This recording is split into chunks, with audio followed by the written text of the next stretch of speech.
Hello, good evening. Ah, aral tayo ngayon.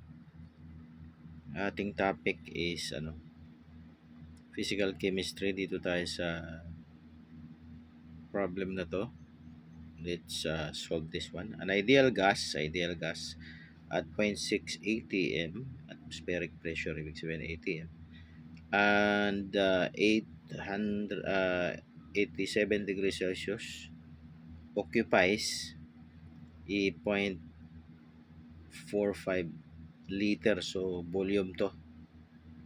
Inoccupy niya yung volume na given yung temperature niya at saka atmospheric pressure. Okay, the gas constant R is given, 0.0821 liter atm per mole Kelvin. How many moles are there in the sample?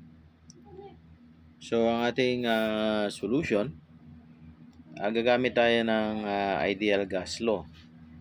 So, sa ideal gas law, kailangan mo ng P, V is equal to N. Tapos, wait lang. Nasanay ako sa M, RT. Since ito ay chemistry, yung M mass ay magiging N, number of mole. Yun yung pinapahanap number of mole. So, we do a bit of algebra, no? Para makuha mo yung N on the right side. So, kailangan mong i-divide both side by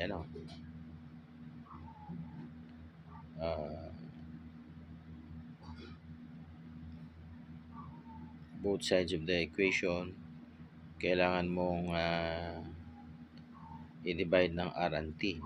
So, kung i-divide ko to both sides of the equation, divide ko ng R, T,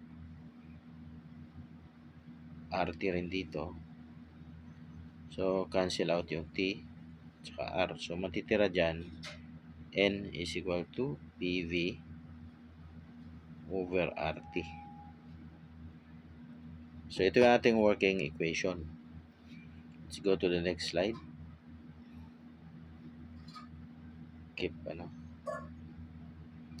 So, ang ating working equation, ulitin lang natin. N is equal to pressure times the volume over R times temperature.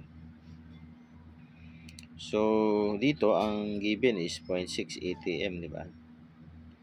0.6 atm.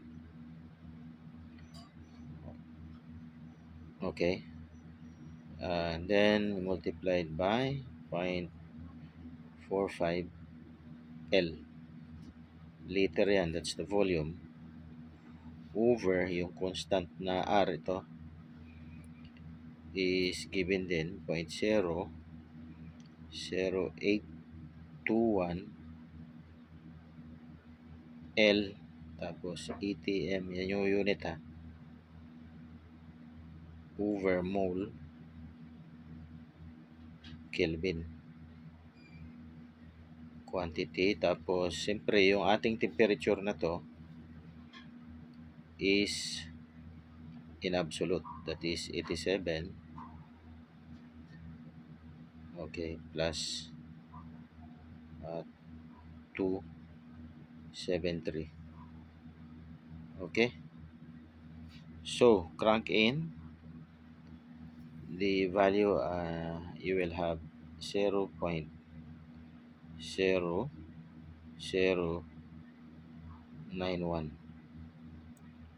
mole na to. Okay, so yun po yung N, number of mole. Okay, so ang nangyari dyan, cancel tong ka-unit analysis tayo, kakancel yung liter.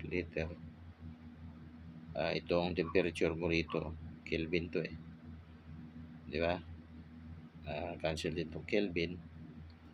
Yung ATM cancel out. So, mole ang natira. Ito, mole.